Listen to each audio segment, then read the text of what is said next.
Morning. നമ്മൾ ഇൻ്റർ regional variations ആണ് നമ്മൾ ഡിസ്കസ് ചെയ്തുകൊണ്ടിരുന്നത്. അപ്പോൾ ഇൻ്റർ റീജിയണൽ വേരിയേഷൻസ് ഇന്നലെ നമ്മൾ ഫസ്റ്റ് ഫേസ് വരെ നമ്മൾ പറഞ്ഞിരുന്നു. അതായത് പ്രീ ഗ്രീൻ റവല്യൂഷൻ പീരീഡും പിന്നെ ഒരു ഫസ്റ്റ് ഫേസ് എന്നുള്ളൊരു കാലഘട്ടവും പറഞ്ഞു. ഇനി നമ്മൾ we are going to discuss about the second phase of green revolution. So the second phase of Green Revolution is from the period from the year 1980-83 to 1990-93. So this period is called the second phase of Green Revolution in the history of Indian agriculture. That is the period from 1980-83 to 1990-93 is termed as or is considered as a second period of Green Revolution in the history of Indian agriculture. That is, in 1980, India has gained self-sufficiency in food production. So it has gained the status of food self-sufficiency in the world. So India has attained food self-sufficiency. So it has attained a status of a food self-sufficient country in the year 1980. So there was great success in agricultural production. There was great improvement in agriculture production, and there was a agriculture growth rate of about 3.8%. So there was an achievement of 3.8% of agriculture growth by India per year, and as a result in 1983-84 there was an increase in the production of food grains up to 152 metric tons. For 1983-84 food production or food grains production has increased to 152 metric tons. So that was the peculiarity of India during that period. So we know that we have been adopting many types of high yielding varieties of seeds, as well as high yielding varieties of rice as well as wheat from 1960s onwards. That is, from Green Revolution onwards we were introducing new high yielding varieties of Mexican wheat.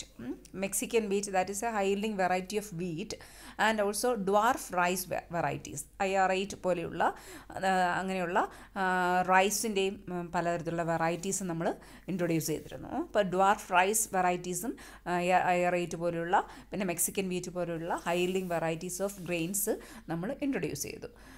From 1967-68 onwards, that is from the Green Revolution period onwards.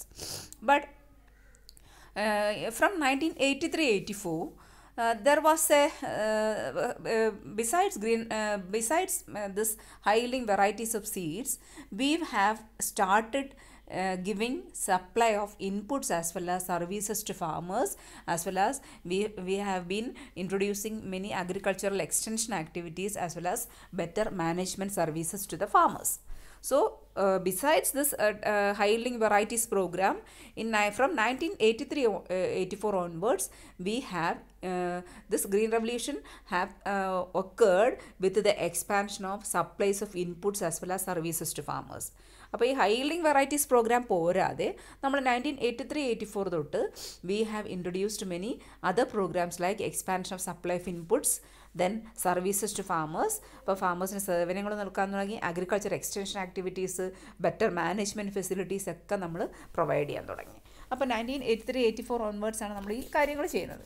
അപ്പോൾ അതിൻ്റെ ഫലമായിട്ടാണ് there was acceleration of growth rate of agriculture production in eastern India. So as a result of provision of this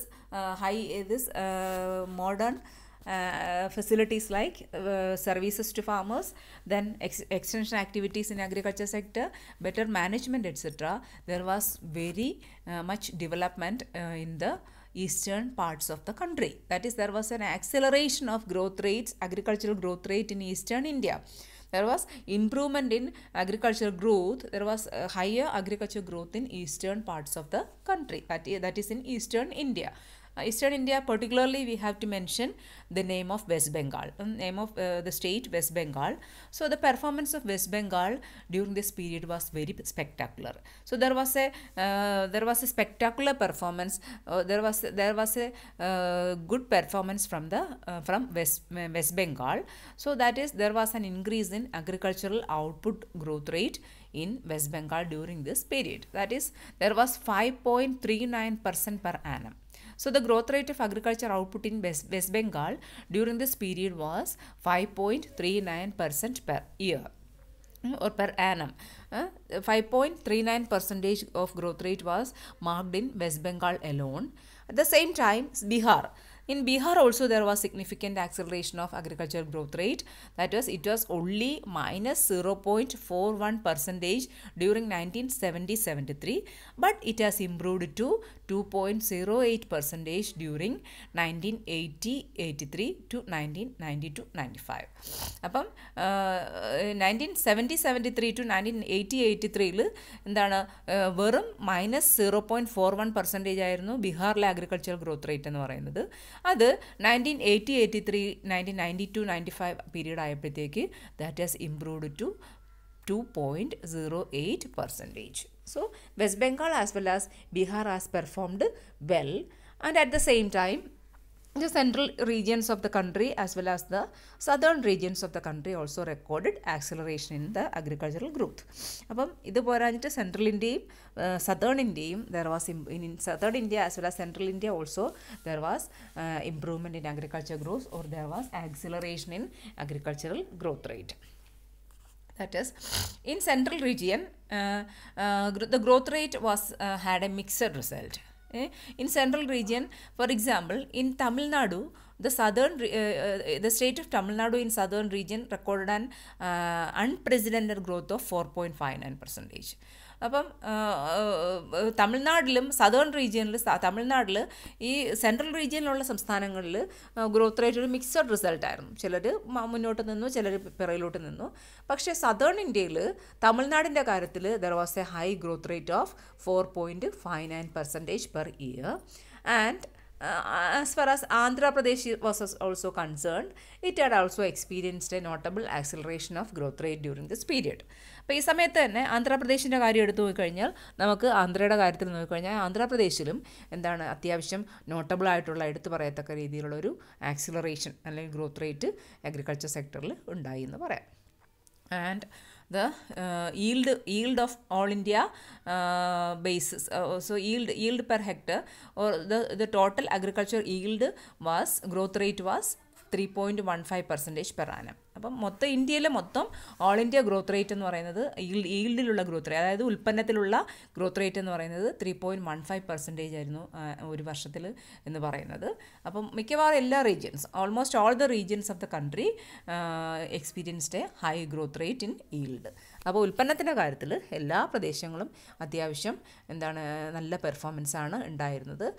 the eastern regions, കിഴക്ക് പ്രദേശങ്ങൾ, പ്രത്യേകിച്ചും ഇന്ത്യയുടെ eastern പ്രദേശങ്ങളെന്ന് പറയുന്നത് there was a high yield growth of 3.32%. അപ്പോൾ all India ആവറേജിനേക്കാൾ കൂടുതലായിട്ടുള്ള ഒരു growth rate ആയിരുന്നു eastern റീജിയൻസിൽ ഉണ്ടായിരുന്നത്. 3.32% ആണ് ഈസ്റ്റേൺ റീജിയൻസിൽ ഉണ്ടായിരുന്നത്. അത് നമ്മൾ വെസ്റ്റ് ബംഗാളിൻ്റെ കാര്യത്തിൽ നേരത്തെ പറഞ്ഞത് കണക്ക് west Bengal achieved A spectacular yield growth rate of 3.39%, which was highest over all periods during this period. അപ്പോൾ എല്ലാ വർഷത്തെയും വെച്ചിൽ ഏറ്റവും ഹയസ്റ്റ് ആയിട്ടുള്ള ഒരു കണക്കാണ് നമുക്ക് വെസ്റ്റ് ബംഗാളിൽ പറയാൻ പറ്റുന്നത്. There was A spectacular yield growth rate of 4.39% per year in West Bengal. So it was also observed that, so we can see another observation is that the sources of yield growth were different in different regions. അതായത് ഈ ഗ്രോത്തിൽ yield ഗ്രോത്തിൻ്റെ source, ഉറവിടങ്ങൾ ഓരോ സംസ്ഥാനങ്ങളിലും വ്യത്യാസമായിരുന്നു, ഓരോ റീജിയൻസിലും വ്യത്യാസമാണ്. അപ്പോൾ ഉദാഹരണത്തിന്, അതായത് ഈ അഗ്രികൾച്ചർ ഗ്രോത്ത് റേറ്റ് ഉണ്ടായത് ഓരോ പ്രദേശങ്ങളിലും ഓരോ ഉറവിടങ്ങളിൽ നിന്നായിരുന്നു. എന്ന് പറഞ്ഞാൽ ഈസ്റ്റേൺ റീജിയൻസിൽ പ്രധാനമായിട്ടും ഈ ഹൈ ഗ്രോത്ത് റേറ്റ് ഉണ്ടായത് it was from rice. Eastern റീജിയൻസിൽ പ്രധാനമായിട്ടും ഈ ഹൈ ഈൽഡ് ഗ്രോത്ത് റേറ്റ് ഉണ്ടായത് പ്രധാനമായിട്ടും എന്തിൽ നിന്നായിരുന്നു? Rate of growth of rice ആയിരുന്നു. ഈൽഡ് റേറ്റ് ഉണ്ടായത് കൂടിയത് റൈസിൽ നിന്നായിരുന്നു. അതേസമയം സെൻട്രൽ റീജിയൻസിലാണെങ്കിൽ അവിടെ എന്ന് പറഞ്ഞാൽ എന്താണ്, ക്രോപ്പിംഗ് പാറ്റേണിൽ മാറ്റം ഉണ്ടാകുന്നുണ്ടായിരുന്നു. ക്രോപ്പിംഗ് പാറ്റേണിൽ, അതായത് there was a shift shift from low value coarse cereals to oilseeds. അതായത് സെൻട്രൽ പാർട്ടിൽ അവർ നേരത്തെ ഉണ്ടായിരുന്ന സെറിയൽസ് കൃഷി ചെയ്തിരുന്ന ആൾക്കാർ ഇപ്പോൾ അതിൽ നിന്ന് അതൊക്കെ മാറ്റി ഓയിൽ സീഡ്സ് കൃഷി ചെയ്യാൻ തുടങ്ങി, എണ്ണക്കുരുക്കൾ കൃഷി ചെയ്യാൻ തുടങ്ങി. അപ്പോൾ നേരത്തെ സെറിയൽസ് ധാന്യങ്ങളൊക്കെ കൃഷി ചെയ്തിരുന്നവർ ഇപ്പോൾ ഓയിൽ സീഡ്സ് കൃഷി ചെയ്യാൻ തുടങ്ങിയപ്പോഴത്തേക്ക് അവിടെ ഒരു ക്രോപ്പിംഗ് പാറ്റേണിൽ മാറ്റം ഉണ്ടായി, കൃഷി ചെയ്യുന്ന സാധനത്തിന് വ്യത്യാസം ഉണ്ടായി. അപ്പോൾ അതുകൊണ്ടാണ് അവിടുത്തെ ഈൽഡ് റേറ്റ് വ്യത്യാസം പെടാൻ കാര്യം. ഈസ്റ്റേൺ റീജിയൻസിൽ ഈൽഡ് കൂടുതൽ കിട്ടിയത് റൈസിൽ നിന്നാണ്. ഇവിടെ സെൻട്രൽ റീജിയൻസിൽ ഈൽഡ് ഉണ്ടാവാനുള്ള കാരണം എന്താണ്? ക്രോപ്പിംഗ് പാറ്റേണിലുണ്ടായ മാറ്റം കൊണ്ടാണ്. സദേൺ റീജിയൻസിൽ എന്ന് പറയുന്നത് എന്താണ്? It was because of rapid increase in rice as well as oil seeds. Southern റീജിയൻസിൽ പ്രധാനമായിട്ടും ക്രോപ്പ് ഈൽഡ് കൂടാനുള്ള കാരണം എന്ന് പറഞ്ഞാൽ റൈസ് കൾട്ടിവേഷനിൽ നിന്നും അതുപോലെ ഓയിൽ സീഡ്സിൻ്റെ കൾട്ടിവേഷനിൽ നിന്നാണ് സദേൺ റീജിയൻസിൽ എന്ത് വർദ്ധിക്കാനുള്ള ഒരു കാരണം എന്ന് പറയുന്നത്. ഈ ക്രോപ്പ് ഈൽഡ് വർദ്ധിക്കാനുള്ള ഒരു പ്രധാനപ്പെട്ട കാരണങ്ങളെന്ന് പറയുന്നത്. ഇനി നോർത്ത് വെസ്റ്റേൺ റീജിയൻസിൽ നോക്കുമ്പോൾ അത് പ്രധാനമായിട്ട് അവിടെ എന്ന് പറഞ്ഞാൽ റൈസും വീറ്റും കോട്ടണും അതുപോലെ തന്നെ ഷുഗർ കെയിനും ഒക്കെ ആണ് അവിടുന്ന് കൃഷി പ്രധാനമായിട്ടും ഈൽഡ് വർദ്ധിക്കാനുള്ള പ്രധാനപ്പെട്ട കാര്യം. നോർത്ത് വെസ്റ്റേൺ റീജിയൻസിൽ it is from rice, wheat, cotton as well as sugar cane. അവർ പ്രധാനമായിട്ടും ഈൽഡ് വർദ്ധിക്കാനുള്ള ഏതൊക്കെ സോഴ്സിൽ നിന്നാണ്? റൈസിൽ നിന്നും, വീറ്റിൽ നിന്നും, ഗോതമ്പിൽ നിന്നും, അതുപോലെ കോട്ടണിൽ നിന്നും, ഷുഗർ കെയിനിൽ നിന്നൊക്കെയാണ് അവിടെ കൂടുതലായിട്ട് ഈൽഡ് ഉണ്ടാവാനുള്ള പ്രധാനപ്പെട്ട കാരണം. അപ്പോൾ അതാണ് നമ്മൾ ഈ ഒരു പീരീഡിൽ അല്ലെങ്കിൽ second phase of green revolution എന്ന് പറയുന്ന പീരീഡിൻ്റെ പ്രത്യേകതകളായിട്ട് അഗ്രികൾച്ചർ ഗ്രോത്തിൽ നമ്മൾ പറയുന്നത്. ഇനി നമ്മൾ അതിൻ്റെ ലാസ്റ്റ് പീരീഡിലേക്ക് വരികയാണ്, post reform period. Post reform period എന്ന് പറഞ്ഞാൽ റിഫോംസിന് ശേഷമുള്ള 1991 നമുക്കറിയാം we have introduced the many new economic policy. We introduced the new economic policy. പുത്തൻ സാമ്പത്തിക നയം വരുന്നത് 1991 അതായത് there were so many changes in macroeconomic areas as well as structural reforms were introduced in industry, especially relating to the exchange rate and foreign investment. പ്രത്യേകിച്ച് നമ്മൾ exchange റേറ്റുമായി ബന്ധപ്പെട്ടും foreign ഇൻവെസ്റ്റ്മെൻറ്റുമായി വിദേശ നിക്ഷേപവുമായി ബന്ധപ്പെട്ടും ഒക്കെ ധാരാളം ചേഞ്ചസ് വരുത്തിയ ഒന്നായിരുന്നു ഈ 1991 ശേഷമുള്ള ഒരു കാലഘട്ടം എന്ന് പറയുന്നത്. അപ്പോൾ after 1991 India has adopted a number of or a series of macro economic as well as structural reforms in ഇൻഡസ്ട്രിയിലും പ്രത്യേകിച്ചും എക്സ്ചേഞ്ച് റേറ്റുമായി ബന്ധപ്പെട്ടും വിദേശ നിക്ഷേപവുമായി ബന്ധപ്പെട്ടും നമ്മൾ ധാരാളം ചേഞ്ചസ് വരുത്തിയിരുന്നു. അപ്പോൾ അതോടുകൂടി there was an era of higher economic growth in GDP. അതായത് there was a high rate of economic growth, that is 6.5% per year ആണ് നമുക്ക് ഗ്രോത്ത് ഉണ്ടായത്. 1991-92നും 1996-97 ഇടയ്ക്ക് എന്താണ് 1980s ബന്ധപ്പെട്ട് 1980s during 1980s the growth rate was only 5.2%, but between 1991-92 and 96-97 the growth rate reached 6.5%. So these reforms were not introduced in agriculture sector. They were mainly introduced in industry, then foreign sector, foreign exchange sector or foreign investment etc. പക്ഷേ ഈ reforms ഒക്കെ ഇവിടെ introduce ചെയ്തിരുന്നെങ്കിലും it had so many impact on agriculture sector also. So these reforms were implemented in non-farm activities, off-farm activities or non-farm activities, but they affected the agriculture sector in two ways. പക്ഷേ ഇത് agriculture സെക്ടറിൽ അല്ല introduce ചെയ്തെങ്കിൽ പോലും ഈ reforms introduce ചെയ്തെങ്കിൽ പോലും agriculture സെക്ടറിനെ ഇത് രണ്ട് രീതിയിൽ ബാധിച്ചു. ഏതൊക്കെ രീതിയിലാണ് നമുക്ക് നോക്കാം. ഒന്നെന്ന് പറഞ്ഞത് a higher rate of economic growth has led to a significant or consequent rise in per capita income during 91-93. അതായത് ഈ ഇക്കണോമിക് ഗ്രോത്ത് വർദ്ധിച്ചു എന്ന് പറഞ്ഞില്ലേ നമ്മൾ പറഞ്ഞു എന്താണ് 6.5% ആയിട്ട് ഈ എക്കണോമിക് ഗ്രോത്തിൽ വർധനവുണ്ടായപ്പോഴത്തേക്ക് സ്വാഭാവികമായിട്ടും എക്കണോമിക് ഗ്രോത്ത് വർദ്ധിച്ചപ്പോഴത്തേക്ക് പെർ ക്യാപിറ്റ ഇൻകത്തിന് വർധനവുണ്ടായി. എക്കണോമിക് ഗ്രോത്ത് ഉണ്ടാവുക നാഷണൽ ഇൻകം GDP വർദ്ധിക്കും. GDP വർദ്ധിക്കുമ്പോൾ സ്വാഭാവികമായിട്ടും നമുക്ക് പെർ ക്യാപിറ്റ ഇൻകം പ്രതിശീർഷ വരുമാനം 1991-93 പ്രതിശീർഷ വരുമാനം അല്ലെങ്കിൽ പെർ ക്യാപിറ്റ ഇൻകത്തിൽ ഭയങ്കരമായിട്ട് വർധനവുണ്ടായി. അപ്പം അങ്ങനെ വരുമ്പോഴത്തേന് സംഭവിച്ചു there was a shift in or there was a diversification of food demand into non-food grain crops such as fruits and vegetables as well as meat, mainly poultry and dairy products. So there was an increase in per capita income of the people. As a result, there was diversification of food demand. ഫുഡിൻ്റെ ഡിമാൻഡിൽ വലിയ വ്യത്യസ്തതയുണ്ടായി. അതായത് നേരത്തെ food grains കൂടുതലായിട്ട് demand ചെയ്തിരുന്ന ആൾക്കാർ now people began to demand non food grains like vegetables, fruits etcetera. അപ്പോൾ ആൾക്കാർ കൂടുതലായിട്ട് എന്ത് ഡിമാൻഡ് ചെയ്യാൻ തുടങ്ങി? ഫ്രൂട്ട്സും വെജിറ്റബിൾസും as well as meat. Like poultry, dairy products etcetera. മീറ്റും പോൾട്രിയും ഡയറി പ്രോഡക്ട്സും ഒക്കെ കൂടുതലായിട്ട് ഡിമാൻഡ് ചെയ്യാൻ തുടങ്ങി. അപ്പോൾ there was a shift in ഡിമാൻഡിലൊരു വ്യത്യാസമുണ്ട്. ആൾക്കാരുടെ ഇൻകം വർദ്ധിച്ചപ്പോഴത്തേക്ക് സ്വാഭാവികമായിട്ടും എന്താണ്, അവർ കൂടുതൽ നോൺ ഫുഡ് ഐറ്റംസ് ആയ വെജിറ്റബിൾസും ഫ്രൂട്ട്സും അതുപോലെ തന്നെ മീറ്റും ഒക്കെ ഡിമാൻഡ് ചെയ്യാൻ തുടങ്ങി. പോൾട്രി, ഡയറി പ്രോഡക്ട്സ് ഒക്കെ ഡിമാൻഡ് ചെയ്യാൻ തുടങ്ങി. പിന്നെ there was A lowering of industrial protection. അപ്പോൾ അതായത് ഇൻഡസ്ട്രീസിന് കൊടുത്തിരുന്ന പ്രൊട്ടക്ഷനൊക്കെ ഇല്ലാതാക്കി. അതായത് നമ്മുടെ രാജ്യത്തിനകത്തെ ഇൻഡസ്ട്രീസിന് കൊടുത്തിരുന്ന പ്രൊട്ടക്ഷനൊക്കെ ഇല്ലാതായപ്പോഴത്തേക്ക് എന്ത് സംഭവിച്ചു? There was improved the incentive framework for the sector through improvement in the domestic terms of trade between agriculture and industry. അപ്പം അങ്ങനെ സംബന്ധിച്ചപ്പോഴത്തേക്ക് എന്താണ്, ഇൻഡസ്ട്രീസിനൊക്കെ പ്രൊട്ടക്ഷൻ കുറച്ചപ്പോഴത്തേക്ക് അതായത് ഈ അഗ്രികൾച്ചർ സെക്ടറിൽ തന്നെ, അതായത് അഗ്രികൾച്ചറും ഇൻഡസ്ട്രിയും തമ്മിലുള്ള ഒരു ടേംസ് ഓഫ് ട്രേഡിൽ ഒരു ഇമ്പ്രൂവ്മെൻ്റ് ഉണ്ടായി. ടേംസ് ഓഫ് ട്രേഡ് എന്ന് പറഞ്ഞാൽ ഒരു രണ്ട് സെക്ടേഴ്സ് അല്ലെങ്കിൽ രണ്ട് രാജ്യങ്ങൾ തമ്മിലുള്ള എന്താണ്, നിങ്ങൾ ടേംസ് ഓഫ് ട്രേഡൊക്കെ പഠിച്ചിട്ടുണ്ടാവും അല്ലേ? രണ്ട് രാജ്യങ്ങൾ തമ്മിലുള്ള എന്താണ് കച്ചവടത്തിൻ്റെ സാധനങ്ങൾ എക്സ്ചേഞ്ച് ചെയ്യുന്നതിനുള്ള ആ റേറ്റിനെ നമ്മൾ ടേംസ് ഓഫ് ട്രേഡ്, ആ ഒരു റേറ്റിനെ നമ്മൾ ടേംസ് ഓഫ് ട്രേഡ് എന്ന് പറഞ്ഞാൽ രണ്ട് രാജ്യങ്ങൾ തമ്മിൽ സാധനങ്ങൾ വിനിമയം ചെയ്ത് കൈമാറ്റം ചെയ്യുന്നതിന് നമ്മൾ ആ ഒരു റേറ്റിനെ നമ്മൾ ടേംസ് ഓഫ് ട്രേഡ് എന്ന് പറഞ്ഞത്. അപ്പോൾ ഈ രാജ്യത്തിനകത്തെ എന്താണ് അഗ്രികൾച്ചർ സെക്ടറിൽ രാജ്യത്തിനകത്തെ ഇൻഡസ്ട്രീസിനുള്ള പ്രൊട്ടക്ഷൻ എന്താണ് ഗവൺമെൻറ് ഇല്ലാതാക്കി, ഗവൺമെൻറ് കുറച്ചു.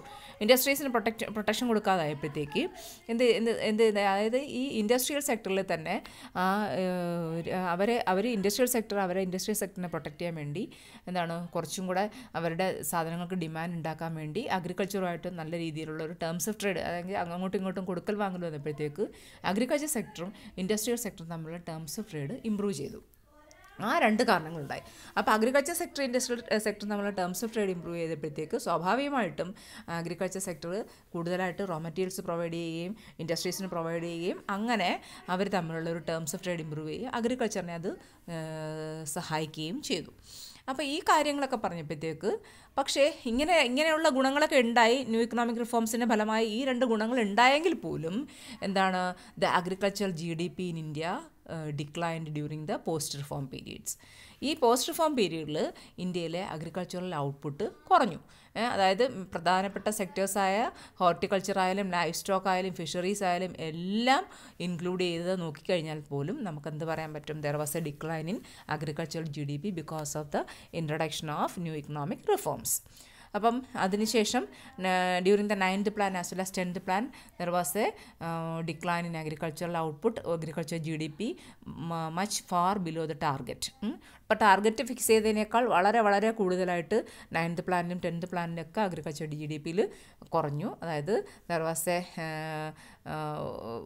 Declining trend in agricultural production. അതിൽ തന്നെ നമുക്ക് കുറച്ച് ഗ്രോത്ത് റേറ്റ് പറയാൻ പറ്റുന്നത് ഏരിയ അണ്ടർ കൾട്ടിവേഷൻ്റെ വീറ്റിൻ്റെ മാത്രമാണ്. ഏരിയ അണ്ടർ കൾട്ടിവേഷനിൽ ചെറിയൊരു ഗ്രോത്ത് ഉണ്ടായത്, അതായത് ഏകദേശം 0.11% 1995-96 തൊട്ട് 2004-05 നോക്കുമ്പം വീറ്റിൻ്റെ പ്രൊഡക്ഷൻ മാത്രമാണ്, ഏരിയ അണ്ടർ കൾട്ടിവേഷൻ മാത്രമാണ് 0.11 ആയിട്ട് വർദ്ധിച്ചത് ഈ 1995-96 2004-05 എന്ന് പറയുന്നത്. മൊത്തത്തിൽ നമ്മൾ നോക്കുമ്പോൾ at the all India level the agricultural output growth decelerated or declined to 1.7% per annum during 1993 to 2003-06. 1993 to 2003-2006 കാലഘട്ടങ്ങളിൽ അഗ്രികൾച്ചർ ഗ്രോത്ത് റേറ്റ് ഒരു വർഷം 1.7% മാത്രമാണ് ഉണ്ടായിരുന്നത്. റീജിയണൽ ലെവലിൽ നോക്കിക്കഴിഞ്ഞാലും എല്ലായിടും നോർത്ത് വെസ്റ്റേൺ റീജിയൻസിലും ഗ്രോത്ത് റേറ്റ് കുറഞ്ഞു, 1.58% ആയിട്ട് കുറഞ്ഞു. പിന്നെ ഈസ്റ്റേൺ റീജിയൻസിൽ അത് 1% ആയിട്ട് കുറഞ്ഞു. അതുപോലെ സെൻട്രൽ റീജിയൻസിൽ 3.15% ആയിട്ട് പെർ ആനം ആയിട്ട് കുറഞ്ഞു. പിന്നെ സദേൺ റീജിയൻസിൽ 0.48% ആയിട്ട് കുറഞ്ഞു. അങ്ങനെ മിക്കവാറും എല്ലാ സംസ്ഥാനങ്ങളിലും അതായത് ഈ ഒരു ഗ്രോത്ത് റേറ്റ് കുറഞ്ഞുകൊണ്ടേയിരുന്നു. അതായത് ഗുജറാത്തും മഹാരാഷ്ട്രയും ഒഴിച്ചു എന്താണ് മിക്കവാറും എല്ലാ സംസ്ഥാനങ്ങളിലും as a result of the introduction of new economic reforms there was a decline in agricultural output during the post reform period. Post reform പീരീഡിൽ അഗ്രികൾച്ചർ ഗ്രോത്ത് റേറ്റ് വളരെയധികം കുറഞ്ഞിട്ടുണ്ടായിരുന്നു. മാത്രമല്ല എന്താണ് the net sown area was stagnant, the gross cultivated area was also stagnant, there was substitution in area expansion from one crop to another. അതായത് ഒരു പിന്നെ ക്രോപ്പിന് പകരം മറ്റൊരു ക്രോപ്പ് ഉപയോഗിക്കുക അല്ലാതെ ഏരിയ എക്സ്പാൻഷൻ ഒന്നും ഉണ്ടായില്ല. അതായത് കൂടുതൽ പ്രദേശങ്ങൾ കൃഷിക്ക് വേണ്ടി ഏറ്റെടുക്കാതെ ഒരു സ്ഥലത്ത് തന്നെ ആ സ്ഥലത്തെ ഒരു കൃഷി, ഇപ്പോൾ നെല്ല് കൃഷി ചെയ്തുകൊണ്ടിരിക്കുന്ന സ്ഥലത്ത് അത് മാറ്റി വേറെ എന്തെങ്കിലും കൃഷി ചെയ്യുക, അല്ലെങ്കിൽ വേറൊരു കൃഷി ചെയ്തുകൊണ്ടിരിക്കുന്ന സ്ഥലത്ത് അത് മാറ്റി വേറെ എന്തെങ്കിലും കൃഷി ചെയ്യുക, അതല്ലാതെ ഏരിയ എക്സ്പാൻഷൻ ഒന്നും ഉണ്ടായിരുന്നില്ല. അപ്പം മാത്രമല്ല the land availability for agriculture was also constrained. ഭൂമി അഗ്രികൾച്ചറിന് വേണ്ടി ലഭ്യമായിരുന്ന ഭൂമിയിലും തടസ്സങ്ങളുണ്ടായിരുന്നു. കാരണം there was a demand for land for non agricultural sector and as well as rapid urbanisation in recent years. ഈ അടുത്ത കാലങ്ങളിൽ നോൺ അഗ്രികൾച്ചർ സെക്ടറിൽ വേണ്ടി കൂടുതൽ ലാൻഡ് ആവശ്യമായി വരുന്നു. മാത്രമല്ല അർബനൈസേഷൻ, നഗരവൽക്കരണം ഒക്കെ ഉണ്ടാകുമ്പോഴത്തേക്ക് അഗ്രികൾച്ചർ ലാൻഡ് നുള്ള സപ്ലൈ കൺസ്ട്രെയിൻഡ് ആയി തടസ്സപ്പെടുകയും ചെയ്തു. Supply of land four agriculture was constrained, was limited. അപ്പം ഗ്രോത്ത് ഓഫ് പ്രൊഡക്ടിവിറ്റി, മിക്കവാറും എല്ലാ ഐറ്റംസിൻ്റെയും പ്രൊഡക്ടിവിറ്റി ഗ്രോത്ത് കുറഞ്ഞു.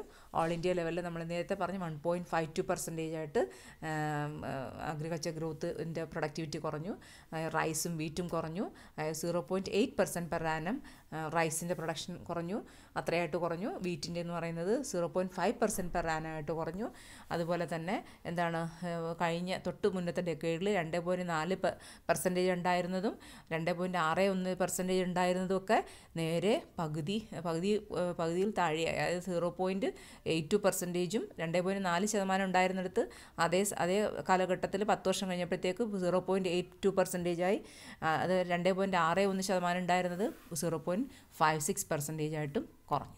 അപ്പം ഇതിൽ തന്നെ അല്പമെങ്കിലും പ്രൊഡക്ടിവിറ്റി ഗ്രോത്ത് ഈ പീരീഡിൽ ഉണ്ടായത് മൈസിൻ്റെ കാര്യത്തിലായിരുന്നു. എന്താണ്, ഗ്രോത്ത് റേറ്റ് ഓഫ് 2%, 2% കണ്ട് കോട്ടണും മൈസും മാത്രമാണ് പ്രൊഡക്ഷനിൽ വർധനവുണ്ടായത്. ബാക്കി എല്ലാത്തിൻ്റെയും പ്രൊഡക്ഷൻ കുറഞ്ഞതായിട്ടാണ് നമുക്ക് പറയാൻ പറ്റുന്നത്. നമ്മൾ ഓരോ പ്രാദേശിക കണക്കുകളെടുത്ത് നോക്കിക്കഴിഞ്ഞാലും റീജിയണൽ ലെവലിൽ നോക്കിക്കഴിഞ്ഞാലും the productivity growth declined in almost all state except Gujarat. അതായത് 1993 പീരീഡ് വെച്ച് കമ്പയർ ചെയ്ത് നോക്കുമ്പോൾ ഗുജറാത്ത് ഒഴിച്ച് ബാക്കി എല്ലാ പ്രദേശങ്ങളിലും ഗ്രോത്ത് റേറ്റ് കുറഞ്ഞിട്ടുണ്ടായിരുന്നു, റീജിയണൽ ലെവലിൽ കുറഞ്ഞിട്ടുണ്ടായിരുന്നു. അതായത് നമ്മൾ ഈ ഹൈലിംഗ് വെറൈറ്റീസ് പ്രോഗ്രാമും ന്യൂ സ്ട്രാറ്റജി, അഗ്രികൾച്ചർ സ്ട്രാറ്റജി ഒക്കെ അഡോപ്റ്റ് ചെയ്തെങ്കിലും എന്താണ് പ്രൊഡക്ടിവിറ്റി ഒക്കെ കൂടിയെങ്കിലും പക്ഷേ പിന്നീട് എന്താണത് അഗ്രികൾച്ചർ ഗ്രോത്ത് റേറ്റ് കുറഞ്ഞതായിട്ടാണ് നമുക്ക് പറയാൻ പറ്റുന്നത്.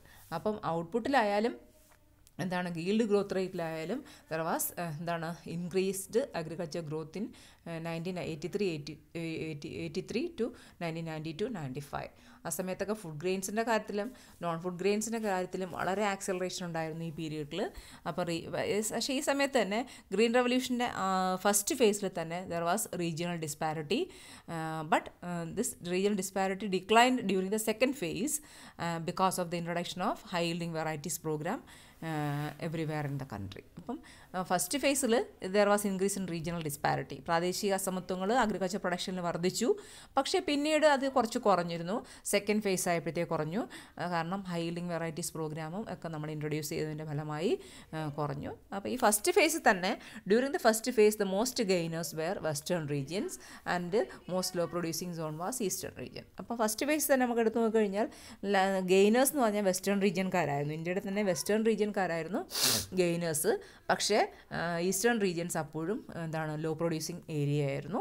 പക്ഷേ സെക്കൻഡ് ഫേസ് ആയപ്പോഴത്തേക്ക് ഈസ്റ്റേൺ റീജിയൻ നമ്മൾ നേരത്തെ പറഞ്ഞതായിരുന്നു, eastern region experience a notable acceleration in both output and yield, especially in West Bengal. പ്രത്യേകിച്ചും വെസ്റ്റ് ബംഗാൾ പോലെയുള്ള സംസ്ഥാനങ്ങൾ സെക്കൻഡ് ഫേസ് ആയപ്പോഴത്തേക്ക് അവരുടെ ഔട്ട്പുട്ടും വർദ്ധിച്ചു, ഈൽഡും വർദ്ധിച്ചു, എല്ലാത്തിലും വർധനവുണ്ടായി. Next we are discussing about the variability in agriculture production in India and its causes. എന്തുകൊണ്ടാണ് അഗ്രികൾച്ചർ പ്രൊഡക്ഷൻ ഇന്ത്യയിൽ ഓരോ സ്ഥലത്തും വ്യത്യാസം ഉണ്ടായിരുന്നത്, അതിൻ്റെ കാരണങ്ങൾ എന്തൊക്കെയാണെന്ന് നോക്കാം നമുക്ക്. ഒന്ന്, ഫസ്റ്റ് റീസൺ ആയിട്ടെന്ന് പറയുന്നത് a higher degree of instability in agriculture production less irrigated area compared to irrigated area. അതായത് അഗ്രികൾച്ചർ പ്രൊഡക്ഷനിൽ വളരെ വലിയ തോതിലുള്ള ഇൻസ്റ്റെബിലിറ്റി ഉണ്ടായിരുന്നു. എവിടെയാണ്? ലെസ് ഇറിഗേറ്റഡ് ഏരിയയിൽ. അതായത് ഈ ഇറിഗേഷൻ സൗകര്യമില്ലാത്ത, ജലസേന സൗകര്യമില്ലാത്ത പ്രദേശങ്ങളിൽ കാർഷിക ഉൽപ്പന്നത്തിന് വളരെ വലിയ തോതിലുള്ള ഒരു ഇൻസ്റ്റെബിലിറ്റി ഉണ്ടായിരുന്നു. അതേസമയം ഇറിഗേറ്റഡ് ഏരിയയിൽ അങ്ങനെയുള്ള ഒരു ഇൻസ്റ്റെബിലിറ്റിയുടെ പ്രശ്നമില്ല. കാരണം എന്താണ്, അവിടെ ബുദ്ധിമുട്ടില്ല, എപ്പോഴും ഇറിഗേഷൻ ഉള്ളതുകൊണ്ട് അവർക്ക് ഒരു അങ്ങനെയുള്ള അസ്ഥിരത, കാർഷിക ഉൽപ്പന്നത്തിൽ യാതൊരു അസ്ഥിരതയും ഉണ്ടായിരുന്നില്ല. പിന്നെ അടുത്തയായിട്ട് പറയുന്നത് വെച്ചാൽ the deceleration in both output and yield growth during 90s was dependent mainly on government expenditure on agriculture, fertiliser usage, rainfall and population. അപ്പോൾ ഈ അഗ്രികൾച്ചർ ഗ്രോത്തിലും ഔട്ട്പുട്ടിലും ഒക്കെ കുറവുണ്ടാകും 1990s കുറവുണ്ടാകാനുള്ള പ്രധാനമായിട്ടുള്ള ഒരു കാരണം, അന്ന് അഗ്രികൾച്ചർ ഗ്രോത്ത് പ്രധാനമായിട്ട് ഡിപ്പെൻഡ് ചെയ്തതെന്ന് വെച്ചാൽ ഗവൺമെൻറ് എക്സ്പെൻഡിച്ചറിനെയാണ്. അതായത് പൊതുമേഖലയുടെ പൊതു ചെലവിനനുസരിച്ച്, അതായത് അഗ്രികൾച്ചർ സെക്ടറിന് വേണ്ടിയും ഫെർട്ടിലൈസറിന് വേണ്ടിയും റെയിൻഫോൾ അല്ലെങ്കിൽ പോപ്പുലേഷൻ ഇതിനൊക്കെ വേണ്ടി ഗവൺമെൻറ് എക്സ്പെൻഡിച്ചർ ചെയ്തുകൊണ്ടിരുന്ന ആ ഗവൺമെൻറ് എക്സ്പെൻഡിച്ചറിനെ ആശ്രയിച്ചായിരുന്നു പ്രധാനമായിട്ടും അഗ്രികൾച്ചർ ഗ്രോത്ത് നിലനിന്നിരുന്നത്. അപ്പോൾ ആ അഗ്രികൾച്ചർ ഗ്രോത്ത് ഗവൺമെൻറ് എക്സ്പെൻഡിച്ചർ സ്വാഭാവികമായിട്ട് കുറയുകയാണെങ്കിൽ അത് അഗ്രികൾച്ചർ ഗ്രോത്തിനെയും ബാധിക്കും. അതൊരു പ്രശ്നമായിരുന്നു. പിന്നെ നമ്മൾ മോഡേൺ ടെക്നിക്സ് നമ്മൾ അഡോപ്റ്റ് ചെയ്തതിൻ്റെ ഫലമായിട്ടാണ് നമുക്ക് ഗ്രീൻ റെവല്യൂഷന് ശേഷം നമുക്ക് ഔട്ട്പുട്ട് വർദ്ധിച്ചത്. പക്ഷേ this was slowed down because of the impact of modern technology. പക്ഷേ ഈ ഗ്രോത്ത് റേറ്റ് എന്ന് പറയുന്നത് നമ്മൾ മോഡേൺ ടെക്നിക്സ് ഉപയോഗിച്ചു തുടങ്ങിയിരുന്നെങ്കിലും പക്ഷേ ഈ മോഡേൺ ടെക്നോളജിയുടെ ഇമ്പാക്റ്റ് അങ്ങോട്ട് കുറഞ്ഞതോടുകൂടി ഔട്ട്പുട്ടും കുറയാനായിട്ട് പറ്റിയിട്ടുണ്ട്. പിന്നെ ഫെർട്ടിലൈസർ യൂസിലുണ്ടായ കുറവ്, ഇറിഗേഷനിലുണ്ടായ കുറവ്, എനർജിയിലും ക്രോപ്പ് ഇൻറ്റൻസിറ്റിയിലും ഒക്കെ ഉണ്ടായ കുറവ് എന്ന് പറയുന്നത് നമുക്ക് അഗ്രികൾച്ചർ ഗ്രോത്ത് കുറയാനുള്ള ഒരു കാരണമായിട്ട് നമുക്ക് പറയാൻ പറ്റും. എനർജി ഉപയോഗത്തിനുണ്ടായ കുറവ്, ക്രോപ്പ് ഇൻറ്റൻസിറ്റി കൂടുതലായിട്ട് നമ്മൾ ഇൻറ്റൻസീവ് കൾട്ടിവേഷനും കൂടുതലായിട്ട് ഒരു പ്രദേശത്ത് തന്നെ കൂടുതലായിട്ട് കൃഷി ചെയ്യാനുള്ള ശ്രമങ്ങളും നടത്തിയിട്ടിരുന്നില്ല. അതൊക്കെയാണ് പ്രധാനമായിട്ട് ഡൗൺ ടേൺ ഉണ്ടാകാനുള്ള കാരണങ്ങളായിട്ട് പറയുന്നത്. പിന്നെ മാത്രമല്ല investment climate in agriculture was not good. കാർഷിക മേഖലയിലുള്ള നിക്ഷേപത്തിനുള്ള ഒരു നല്ലൊരു അനുകൂലമായ സാഹചര്യം ഉണ്ടായിരുന്നില്ല.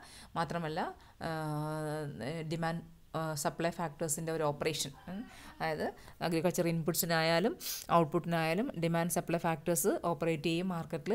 അതൊക്കെ എന്ന് പറഞ്ഞാൽ നമ്മുടെ അഗ്രികൾച്ചർ ഗ്രോത്ത് റേറ്റ് കുറയാനുള്ള ഒരു കാരണമാണ്. അങ്ങനെ റീജിയണൽ ഡൈവേർജൻസ്, അഗ്രികൾച്ചർ പ്രൊഡക്ഷനിലും പ്രൊഡക്ടിവിറ്റിയിലും ഒക്കെ ഒരു വ്യത്യാസം ഉണ്ടാകാനുള്ളൊരു കാരണം ആയിട്ട് പറയുന്നത്. പിന്നെ ഡൈവേർജൻസ് ഇൻ ലാൻഡ് പ്രൊഡക്ടിവിറ്റി, ഭൂമിയുടെ ഉൽപ്പാദനക്ഷമതയിലുള്ള വ്യത്യാസം, ലേബറേഴ്സിൻ്റെ പ്രൊഡക്ടിവിറ്റി ഉൽപ്പാദനക്ഷമതയിലുള്ള വ്യത്യാസം, per capita agriculture output across States. അപ്പോൾ ഓരോ സ്ഥലത്തെയും അഗ്രികൾച്ചർ ഔട്ട്പുട്ട് ഒക്കെ എന്ന് പറഞ്ഞാൽ പുതിയ ടെക്നോളജി അഡോപ്റ്റ് ചെയ്തത്. പിന്നെ ലാർജ് സ്കെയിൽ എക്കണോമിക് റിഫോംസ്, വലിയ എക്കണോമിക് റിഫോംസ്, ഇതൊക്കെ എന്ന് പറഞ്ഞാൽ ഈ റീജിയണൽ ഡിസ്പാരിറ്റി ഉണ്ടാവാനും അഗ്രികൾച്ചർ പ്രൊഡക്ടിവിറ്റിയിൽ വ്യത്യാസം ഉണ്ടാവാനും ഉള്ള പ്രധാനപ്പെട്ട കാരണങ്ങളായി പറയുന്നു. കേൾക്കുക.